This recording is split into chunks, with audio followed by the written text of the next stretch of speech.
गणानां त्वा गणपतिगुं हवामहे कविं कवीनामुपमश्रवस्तमं ज्येष्ठराजं ब्रह्मणां ब्रह्मणस्पत आनशृण्वन्नोतिभिः सीदसादनं श्रीमहागणाधिपतये नमः। सदाशिवसमारम्भां शङ्कराचार्यमध्यमाम् अस्मदाचार्यपर्यन्तां वन्दे गुरुपरम्पराम्। श्रुतिस्मृतिपुराणानाम् आलयं करुणालयं नमामि भगवत्पादशङ्करं लोकशङ्करं। नारायणं नमस्कृत्य नरं चैव नरोत्तमं देवीं सरस्वतीं व्यासं ततो जयमुदीरयेत्।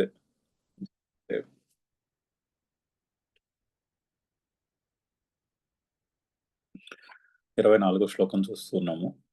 చదువుదాం శ్లోకము. బ్రహ్మార్పణం బ్రహ్మ హవిః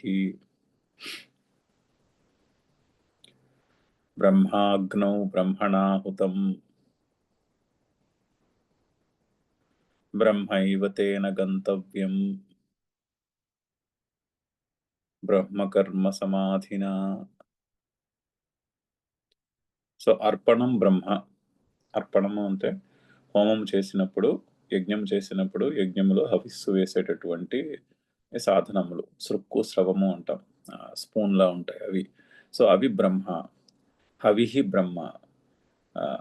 అగ్నిలో వేసేటటువంటి ఇదన్నమమ అని చెప్పి యజ్ఞములో వేసేటటువంటి హవిస్సు బ్రహ్మ. అగ్ని బ్రహ్మ. ఏ అగ్ని అయితే ఆ హవిస్సును ఆ దేవత, ఏ దేవతకు సమర్పించుకున్నామో ఆ దేవతకు చేరేటట్లు చేసే అగ్ని బ్రహ్మ. అగ్ని బ్రహ్మణ హుతం. అగ్ని చేత దహింపబడినది బ్రహ్మ. బ్రహ్మ అగ్ని చేత ఆ హవిస్సు తీసుకోబడినది, ఆహుతి చేయబడినది. సో ఆ అగ్ని కూడా బ్రహ్మ, అది కూడా బ్రహ్మయే. బ్రహ్మైవ తేన గంతవ్యం. దేన్ని ఫలమును పొందాలో ఆ ఫలము కూడా బ్రహ్మయే. బ్రహ్మకర్మ సమాధిన. ఆ బ్రహ్మ అనే ప్రతిదీ బ్రహ్మయే అని తెలుసుకుని చేసేటటువంటి అటువంటి పర్స్పెక్టివ్లో బుద్ధి నిశ్చయంతో చేసేటటువంటి కర్మ కూడా బ్రహ్మయే అవుతుంది. అటువంటి కర్మ అయిన బ్రహ్మ చేత కర్త అయిన బ్రహ్మ ఫలమును, బ్రహ్మ అయినటువంటి ఫలమును చేరుకుంటాడు అని అర్థం. అయితే ఇక్కడ జ్ఞాని యొక్క దృష్టిని స్తుతిస్తున్నారు. ముందు శ్లోకంలో చెప్పారు కదా, గత సంగస్య ముక్తస్య యజ్ఞాయ ఆచరతః కర్మ సమగ్రం ప్రవిలీయతే అని చెప్తున్నారు. సో యజ్ఞము కొరకు చేసినటువంటి కర్మ. యజ్ఞాయ, ఇక్కడ యజ్ఞ శబ్దంకు పరమాత్మ, ఈశ్వరుడని అర్థం. ఈశ్వరుని కొరకు కర్మ చేస్తాడు అంటే తన జీవితంలో గృహస్థు కింద మొదలుపెట్టి జీవిత ప్రయాణంలో ఒక స్టేజ్కి వచ్చేసరికి నేను కర్తను కాను అన్నటువంటి బుద్ధి నిశ్చయం కలిగినటువంటి వ్యక్తి కర్మలు చేస్తున్నప్పటికీ కూడా చేస్తున్నట్టు కాదు. ఎందుకంటే అతని కర్మ ఏదో ఒక ఫలమును ఉద్దేశించి ఉండదు. ఈశ్వరార్పణ బుద్ధితో కర్మలు చేస్తాడు. యజ్ఞాయ ఆచరతః కర్మ. ఇప్పుడు మనము సంకల్పం చెప్పుకున్నప్పుడు మమ ఉపాత్త దురిత క్షయ ద్వారా శ్రీ పరమేశ్వర ప్రీత్యర్థం, అంతే సంకల్పం, అంతే ఉంటుంది సంకల్పం. అటువంటి వ్యక్తిలో మిగిలిన తర్వాత యాడ్ అయినటువంటి సంకల్పాలు ఏమీ ఉండవు. ఐశ్వర్యము, ఆరోగ్యము, అభివృద్ధి చెందుటకు చేస్తున్నాము ఈ కర్మ అనేటటువంటి సంకల్పము ఆ వ్యక్తి చేస్తున్నటువంటి కర్మలో ఉండదు. ఎందుకంటే అతని మనస్సులో, అతని బుద్ధిలో మమ ఉపాత్త దురిత క్షయ ద్వారా శ్రీ పరమేశ్వర ప్రీత్యర్థం, అంతే సంకల్పం. నేను పోగు చేసుకున్నటువంటి దురితములు అంటే పాపములు క్షయించుట ద్వారా నా హృదయంలో ఉన్నటువంటి పరమేశ్వరునకు తృప్తి కలుగును, అంతే. అది సంకల్పం. అటువంటి ఉద్దేశంతో అతను కర్మ చేస్తాడు. యజ్ఞాయ ఆచరతః కర్మ. అది ఏ పని, అది మనము వైదికమైన కర్మ అనుకోవచ్చు, లేదా లౌకికమైన కర్మ అనుకోవచ్చు. ఏది చేసినా కూడా యజ్ఞాయ ఆచరతః కర్మ. సో అటువంటప్పుడు అటువంటి జ్ఞాని యొక్క దృష్టిని ఇక్కడ స్తుతిస్తున్నారు. స్తుత్యర్థం ఈ శ్లోకం చెప్తున్నారు. పైగా ఇక్కడి నుంచి కొన్ని శ్లోకాలు ఒక 13 రకాల యజ్ఞాలు చెప్తున్నారు. యజ్ఞ ప్రకరణం ఇది. 13 రకాల యజ్ఞాలు చెప్తున్నారు. అందులో ఒక అందులో అతి శ్రేష్టమైన యజ్ఞము, ఈ యజ్ఞములన్నిటికీ శ్రేష్టము, అన్నిట్లోనూ శ్రేష్టము జ్ఞాన యజ్ఞము అని చెప్పబోతున్నాడు శ్రీకృష్ణుడు. రాబోతోంది ఆ శ్లోకము తర్వాత. ఇది జ్ఞాన యజ్ఞము. ఈ శ్లోకము ఆ జ్ఞాన యజ్ఞమును తెలియచేస్తున్నటువంటి శ్లోకము. సో జ్ఞానం, ఈ గీతా జ్ఞానము, ఈ జ్ఞానమే ఒక యజ్ఞము. అంటే ఏ పని చేసినా కూడా ప్రతి పనిలోనూ, ప్రతి వస్తువులోనూ అదే నా హృదయంలో ఉన్న పరమాత్మయే ఆ వస్తువులో కూడా ఉన్నది, ఆ పరిస్థితిలో కూడా ఉన్నది అని తెలుసుకొని ఆ చేసే సాధనంలో కూడా సాధనము కూడా ఆ బ్రహ్మయే, లభించే ఫలము కూడా ఆ బ్రహ్మయే అని తెలుసుకుని ఆ దృష్టికోణంతో కర్మలు చేయుట, దానికి జ్ఞాన యజ్ఞము అని పేరు. అన్ని యజ్ఞములలోనూ శ్రేష్టమైనది జ్ఞాన యజ్ఞము అని చెప్పబోతున్నాడు. సో ఇక్కడ ఈ జ్ఞాన యజ్ఞము యొక్క స్తుతి జరుగుతున్నది. అయితే దీని యొక్క భాష్యము చదువుతున్నాము. కొంచెం వివరంగానే ఉంటుంది ఇక్కడ భాష్యము. ఎందుకంటే ఈ జ్ఞాన యజ్ఞము యొక్క స్తుతి జరుగుతున్నది కాబట్టి ఈ జ్ఞాన యజ్ఞాన్ని సెటిల్ చేయాల్సి ఉంది. ఈ కాన్సెప్ట్ని క్లియర్గా అర్థం చేసుకోవాలి అనే దృష్టితోటి కొంచెం భాష్యం కూడా కొద్దిగా వివరంగానే ఉంటుంది ఇక్కడ. సెకండ్ పారాగ్రాఫ్ చదువుతున్నాం భాష్యంలో. ఏవం లోక సంగ్రహం చికీర్షుణాపి క్రియమాణం కర్మ పరమార్థత అకర్మ. లోక సంగ్రహం గురించి చేసే కర్మ అంటే జ్ఞాని మనసులో తన కొరకు ఒక ఫలమును ఉద్దేశించి చేయడు కదా కర్మ, లోక సంగ్రహార్థం చేస్తాడు. ఇప్పుడు అంతయు బ్రహ్మయే అని తెలిసిన వాడు కర్మ ఎందుకు చేస్తాడు అంటే ఇతరులకు చూపించడానికి చేస్తాడు. అంటే అతను చేయడం మానేస్తే కర్మలు మిగిలిన వాళ్ళందరూ కూడా చేయడం మానేస్తారు. అంటే ఉన్నదంతయు బ్రహ్మయే అని తెలుసుకుని కర్మ సన్యాసం చేసి మానేయడం వేరు, అతన్ని చూసి ఏమీ అర్థం కాకపోయినా కూడా కర్మలను సన్యాసించి కూర్చోవడం వేరు. అలా ఉంటే మరి సమాజంలో జరగవలసిన పనులు జరగవు కదా. అందుకని లోక సంగ్రహార్థం అతను పనిచేస్తాడు. సో ఏవం లోక సంగ్రహం చికీర్షుణ అపి క్రియమాణం కర్మ పరమార్థత అకర్మ. అది ఇన్ రియాలిటీ అకర్మయే. అతను కర్మలు చేస్తున్నప్పటికీ కూడా అది అకర్మయే. ఎందుకు? బ్రహ్మబుద్ధి ఉపమృతత్వాత్. బ్రహ్మబుద్ధి ఉపమృతితత్వాత్. బ్రహ్మబుద్ధి చేత అందులో కర్తృత్వము పిండి కొట్టబడినది. ఉపమృదిత అంటే పిండి కొట్టుట. అంటే తన మనసులో ఉన్నటువంటి కర్తృత్వ భావము బ్రహ్మబుద్ధి చేత నిషేధింపబడినది. బ్రహ్మబుద్ధి వచ్చి నేను కర్తను కాను అన్నటువంటి బుద్ధి నిశ్చయము కలిగినది. అందుకని బ్రహ్మబుద్ధి ఉపమృతి తత్వాత్ క్రియమాణం కర్మ పరమార్థత అకర్మ ఏవా. ఓకే. నివృత్త కర్మణోపి సర్వకర్మ సన్యాసినః సమ్యక్ దర్శన స్తుత్యర్థం యజ్ఞత్వ సంపాదనం జ్ఞానస్య సుతరాం ఉపపద్యతే. అయితే ఇక్కడ యజ్ఞ ప్రకరణంలో జ్ఞానం గురించి ఎందుకు చెప్తున్నారు అంటే, యజ్ఞ ప్రకరణము వైదికమైనటువంటి కర్మల గురించి చెప్పేటటువంటి ప్రకరణము. మరి ఈ ప్రకరణంలో యజ్ఞమునకు జ్ఞానము అనే పేరు పెడుతున్నారు. అంటే జ్ఞాని చేత చేయబడుతున్నటువంటి యజ్ఞము అంటే అక్కడ హవిస్సు ఉంటుంది, సృక్కు స్రవము ఉంటాయి, చేయించే పురోహితుడు ఉంటాడు, ఆ దేవతారాధన ఉంటుంది, దేవతలకు హవిస్సును అర్పించడం ఉంటుంది. ఇవన్నీ ఉన్నటువంటి ఒక కర్మలో దాని మీద జ్ఞానాన్ని ఆపాదిస్తున్నారు. ఎందుకు ఆపాదిస్తున్నారు అంటే దాని స్తుత్యర్థం, సమ్యక్ దర్శన స్తుత్యర్థం. జ్ఞాని యొక్క సమ్యక్ దర్శనము అంటే నేను కర్తను కాను. ప్రతి దాంట్లోనూ కూడా ఎందుకు కర్తను కాను అంటే నా హృదయంలో ఉన్నటువంటి ఆ ప్రకాశమే ఈ జగత్తంతా ఉన్నది, ప్రతి వస్తువులోనూ అదే ప్రకాశము ఉన్నది అనేటటువంటి సమ్యక్ దర్శనాన్ని స్తుతించుటకై ఇక్కడ కర్మకు యజ్ఞత్వ సంపాదనము చేయుచున్నారు. అక్కడ దాకా చదివాం. చదువుతాం అక్కడి నుంచి. యత్ అర్పణాది అధియజ్ఞే ప్రసిద్ధం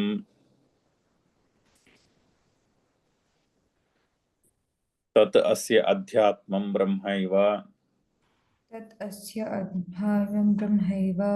అధ్యాత్మం బ్రహ్మైవ పరమార్థదర్శినః ఇతి. సో పరమార్థదర్శినః పరమార్థ దర్శనము కలిగిన వారికి షష్ఠి ఏకవచనము పరమార్థ దర్శన. పరమార్థ దర్శనము కలిగిన వారికి యత్ అర్పణాది అధియజ్ఞే ప్రసిద్ధం. అంటే లోక ప్రసిద్ధంగా మిగిలిన అందరూ ఏమనుకుంటారు, అధియజ్ఞే యత్ అర్పణాది ప్రసిద్ధం. మిగిలిన అందరూ ఆ శృక్కు, శ్రవము, ఆ హవిస్సు, ఆ అగ్ని వాటన్నిటినీ విడివిడిగా యజ్ఞము చేయుటకు కావలసిన వస్తువులు అని అనుకుంటారు. అధియజ్ఞము అంటే యజ్ఞమునకు ఆధారము అని అర్థం, ప్లాట్ఫామ్. యజ్ఞములకు ప్లాట్ఫామ్ ఏంటి? ఎప్పుడు యజ్ఞం అంటాము? ఈ శృక్కు, శ్రవము, ఆ హవిస్సు, ఆ అగ్ని, ఆ దేవతారాధన ఇవన్నీ ఉన్నప్పుడు దాన్ని యజ్ఞం అంటాం. సో యత్ అర్పణాది అధియజ్ఞే ప్రసిద్ధం తత్ అధ్యాత్మం బ్రహ్మైవ. అది పరమార్థ దర్శనము కలిగిన వారికి ఏమవుతుంది? అది బ్రహ్మయే, అది అధ్యాత్మం అవుతుంది. అంటే ఏది అయితే లోకులకు బయట విడివిడిగా ఉన్నటువంటి వస్తువులతో చేసే యజ్ఞం అవుతుందో అది పరమార్థ దర్శనము కలిగిన వానికి అధ్యాత్మము. అధ్యాత్మము అంటే లోపల, తనలోనే అని అర్థము. అది ఆత్మ అంటే అది తనలోనే ఉన్నటువంటి బ్రహ్మ అవుతుంది. సో బాహ్యంలో ఏదున్నదో అది తన హృదయంలో ఉన్నటువంటి బ్రహ్మ యొక్క ప్రకాశమే అవుతుంది. ఎవరికి? పరమార్థ దర్శనము కలిగిన వారికి. అంటే కొంచెం సైంటిఫిక్గా ఎలా అర్థం చేసుకోవాలంటే, ఇప్పుడు మనము కెమెరా దృష్టాంతం చెప్పుకున్నాం, మనం కొంచెం సూక్ష్మంగా పరిశీలిస్తే ఎగ్జాక్ట్లీ సేమ్ థింగ్ చెప్తున్నారు.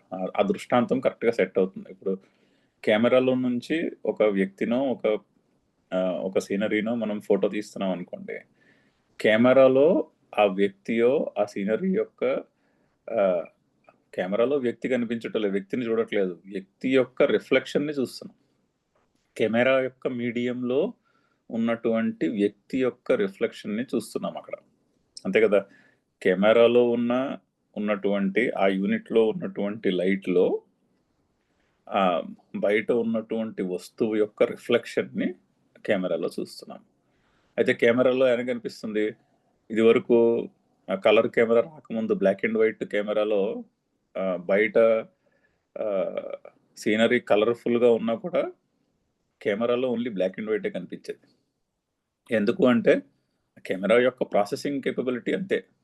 ఆ కెమెరాలో ఉన్నటువంటి processing unit only black and వైటే చూపించగలదు.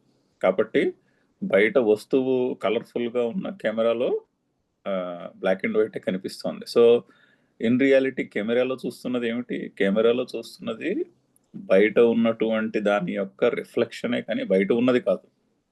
అది ఎగ్జాక్ట్లీ అదే దృష్టాంతం. మరి ఈ కెమెరాను చూస్తున్నది ఎవరు? కెమెరాను చూస్తున్నది నా హృదయంలో ఉన్నటువంటి ప్రకాశంలో నా దగ్గర ఉన్నటువంటి ఇంద్రియములు, అంతఃకరణము అనే ప్రాసెసింగ్ యూనిట్లో రిఫ్లెక్ట్ అవుతున్నటువంటి వస్తువుని చూస్తున్నాను నేను, అంతే కదా. అంతేనే కానీ బయట నిజంగా ఉన్నది చూచుటలేదు, నిజంగా ఉన్నది ఏమిటో తెలియదు. కాకపోతే కెమెరా వంటి నా అంతఃకరణము అనే ప్రాసెసింగ్ యూనిట్లో నా హృదయంలో ఉన్నటువంటి ప్రకాశములో నా అనుభవానికి వస్తున్నటువంటి ఆ ప్రాసెసింగ్ యూనిట్లో బయట వస్తువు యొక్క రిఫ్లెక్షన్ని చూస్తున్నాను. అంటే నా ఆత్మ చైతన్యములో, నా హృదయంలో ఉన్నటువంటి చైతన్యములో ఉన్నటువంటి రిఫ్లెక్షన్ని చూస్తున్నాను, అంతేనే కానీ నిజంగా బయట ఉన్న వస్తువుని చూడలేదు. సో ఆ విధంగా పరిశీలిస్తే సమ్యక్ దర్శనం కలిగిన వ్యక్తికి బయట ఉన్నటువంటి లోకులందరూ అధియజ్ఞం అని ఏదనుకుంటారో, అర్పణాదులు అంటే శృక్కు, శ్రవము, అగ్ని, హవిస్సు మొదలగునవి, అవి తత్వవేత్తకు వారు బ్రహ్మవేత్తకు ఆధ్యాత్మం అవుతుంది, బ్రహ్మైవ అవుతుంది అని చెప్తున్నారు, అని ఎక్స్ప్లెయిన్ చేస్తున్నారు. ఆ జ్ఞాని యొక్క దృష్టికోణాన్ని కొంచెం టెక్నికల్గా ఎక్స్ప్లెయిన్ చేస్తున్నారు. సరే, తర్వాత చూద్దాం. అన్యథా సర్వస్య బ్రహ్మత్వే అర్పణాదీనామేవ విశేషతః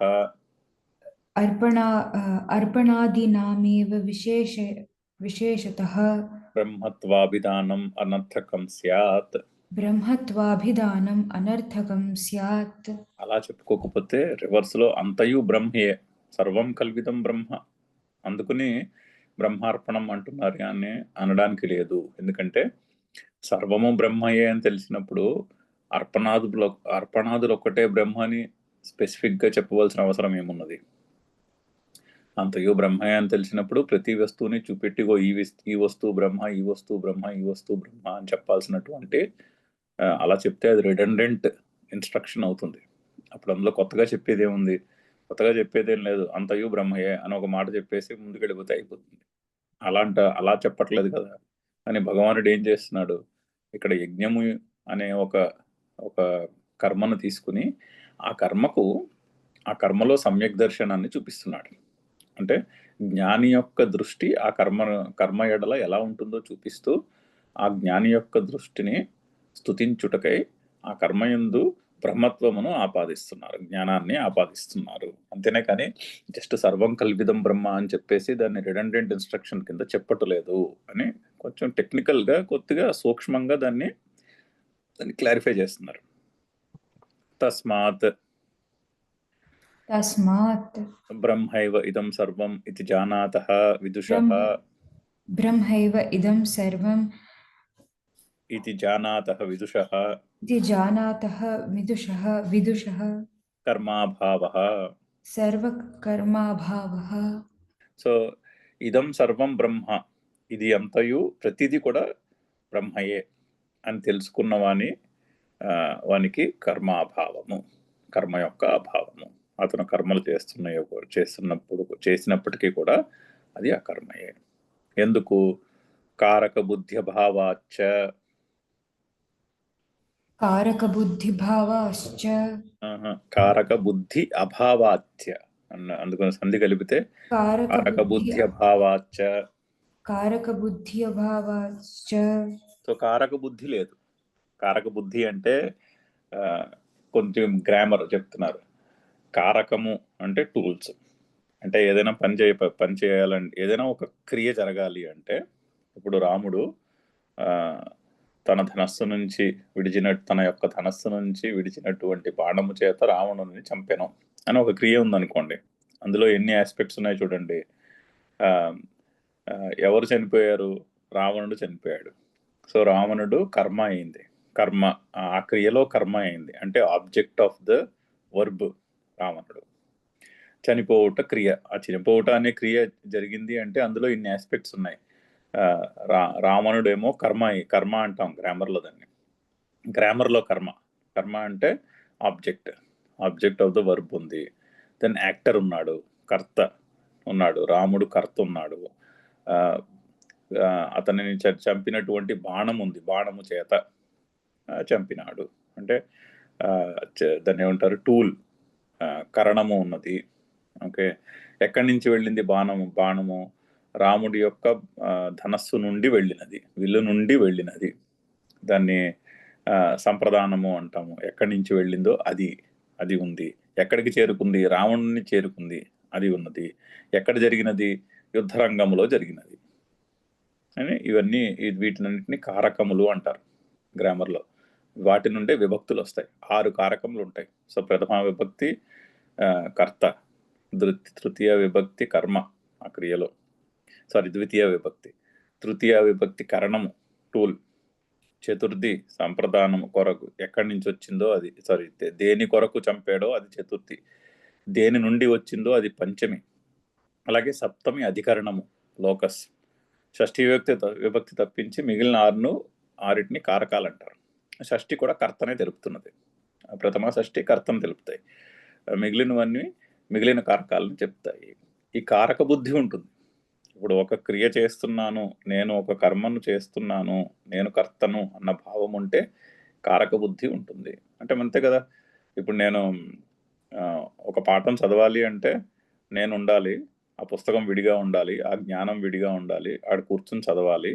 చదవడానికి ఏదో యంత్రం, పుస్తకమో ఏదో టూల్ కావాలి, ఇవన్నీ ఉంటాయి. నోట్స్ రాసుకుందికి పెన్సిల్ కావాలి, పెన్ కావాలి, ఇవన్నీ ఉంటాయి. ఇవన్నీ కూర్చుందికి చోటు కావాలి, చదువుకుందికి లైట్ కావాలి, ఇవన్నీ ఉంటాయి కదా. మరి ఆ కారక బుద్ధి ఉంటుంది.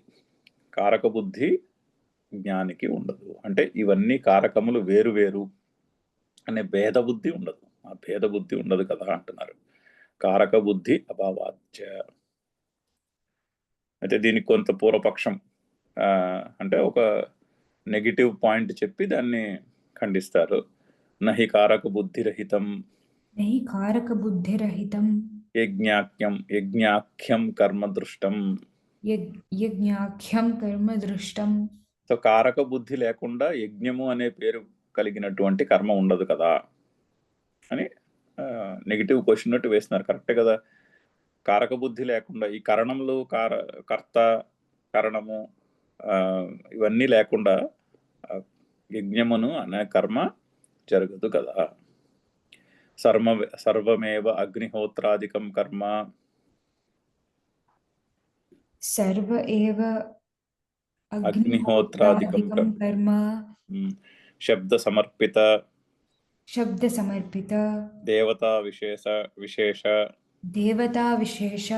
సంప్రదానాధికారక బుద్ధిమత్.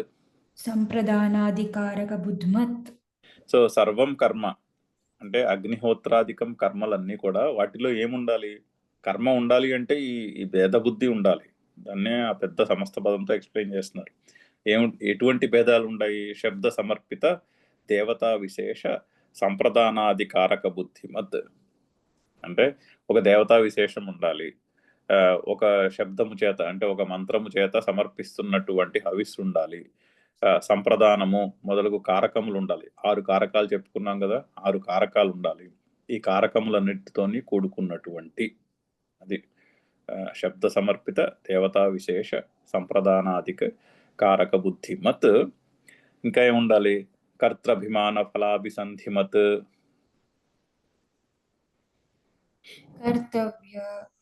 కర్తృభిమాన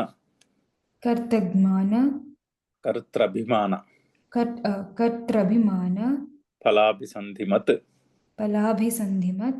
అంతేకాకుండా నేను కర్తను అనే అభిమానం ఉండాలి. తర్వాత ఫలము మీద ఆసక్తి ఉండాలి. అప్పుడు కదా యజ్ఞము. ఆ యజ్ఞం ఎందుకు చేస్తారండి? ఇప్పుడు జ్యోతిష్ఠోమ యోగేన స్వర్గకామో ఏ చేత అని చెప్పబడి ఉన్నది. అంటే ఏమిటి? ఎవడికి స్వర్గము మీద కోరిక ఉన్నదో వాడు జ్యోతిష్ఠోమ యోగము చేస్తాడు. మరి ఇప్పుడు స్వర్గం మీద ఇంట్రెస్ట్ లేదనుకోండి, ఆ యాగం చేయాల్సినటువంటి పని లేదు కదా. ఆ యజ్ఞమునకు అర్హత ఎవరికి అంటే స్వర్గము కావాలి అని కోరుకునేవాడికి. సో కర్తృభిమాన ఫలాభిసంధి ఉండాలి. నేను కర్తను, నేను స్వర్గాన్ని పొందాలి అనేటటువంటి ఉండాలి. ఇది సో ఇది దృష్టం చ దృష్టం. సో అది పూర్వపక్షి యొక్క వాక్యము. నా నుంచి అదృష్టం వరకు ఇటువంటి నేను కర్తను అనే అభిమానము, ఫలము మీద ఆసక్తి, కారక బుద్ధి ఇవన్నీ లేకుండా యజ్ఞం అనేది జరగదు కదా అని చెప్తున్నారు. అని చెప్పి మీరు అలా అటువంటి యజ్ఞమునకు జ్ఞానమును ఎలా ఆపాదిస్తున్నారు? ఆ యజ్ఞమే జ్ఞానము అని ఎలా చెప్తున్నారు అని దానికి అపోజిషన్ అన్నమాట. దాన్ని మళ్ళీ కౌంటర్ చేస్తున్నారు. నా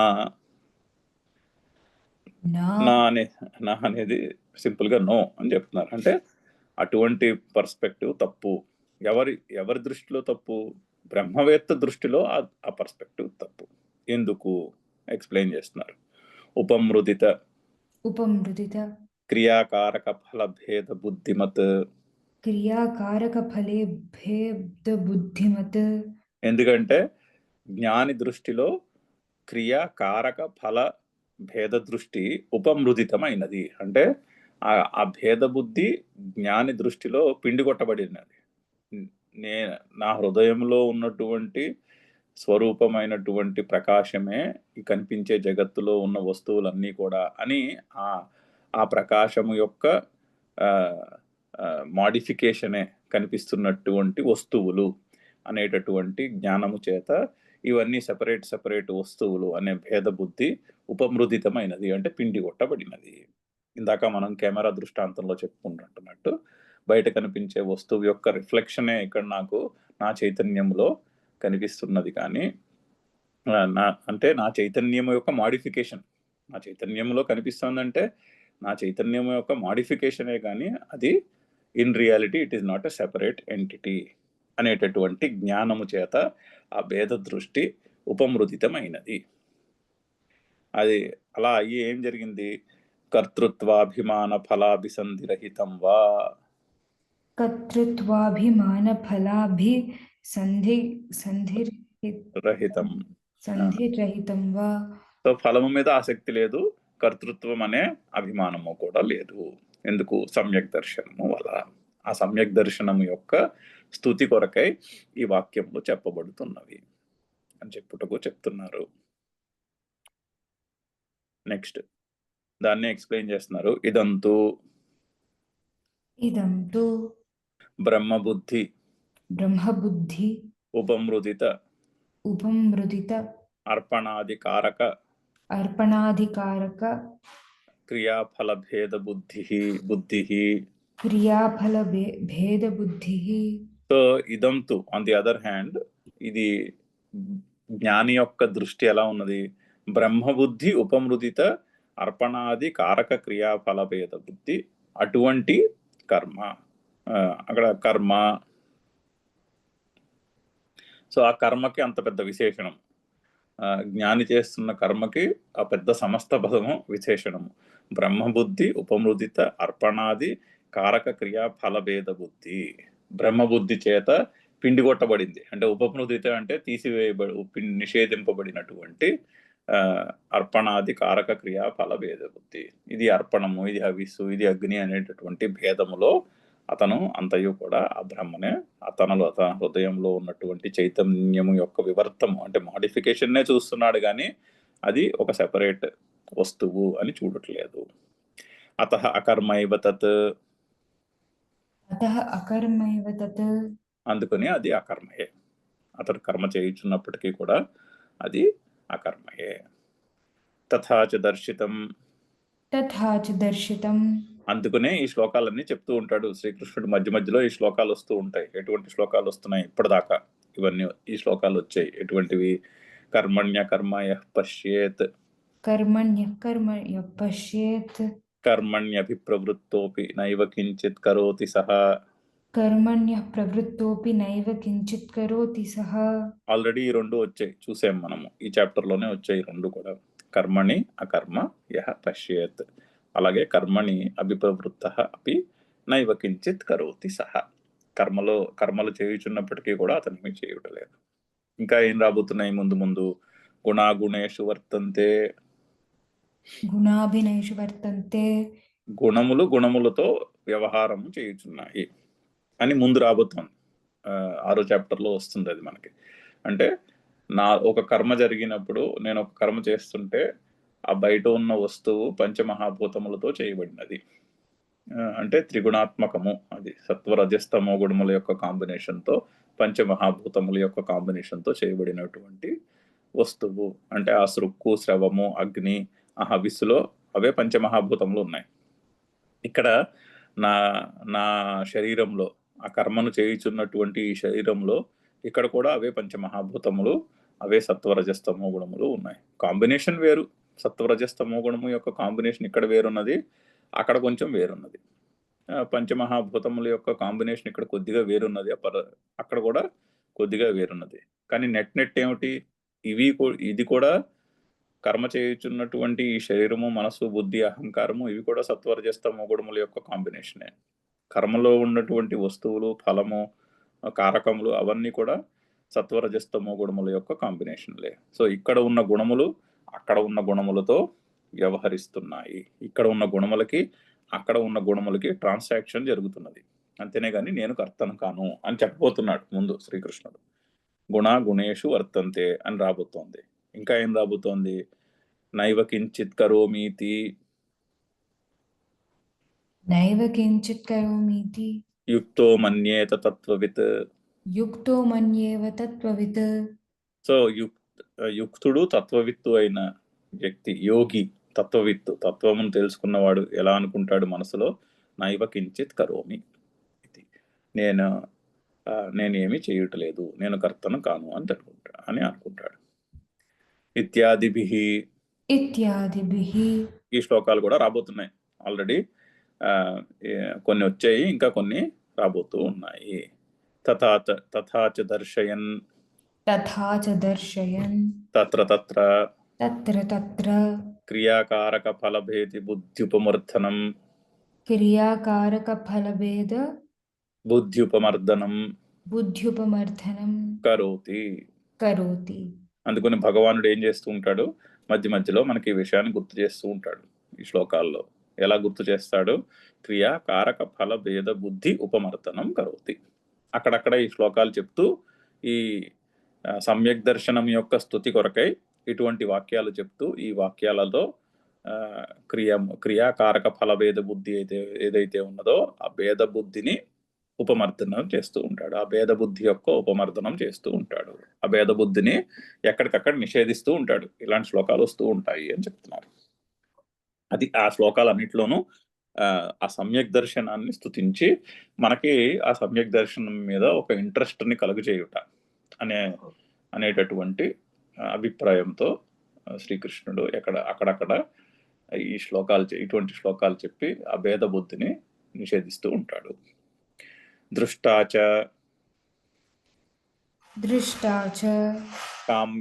కామ్యాగ్నిహోత్రాదౌ కామోపమర్దనే కామ్యాగ్నిహోత్రాది హాని.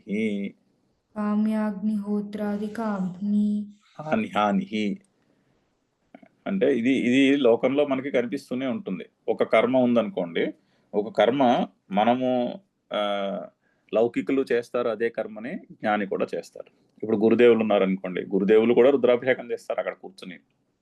రుద్రాభిషేకం రుద్ర పూజ అయినప్పుడు ఆయన కూడా అక్కడ కూర్చుని రుద్రాభిషేకం చేస్తారు. మనం కూడా కూర్చుని చేస్తాం.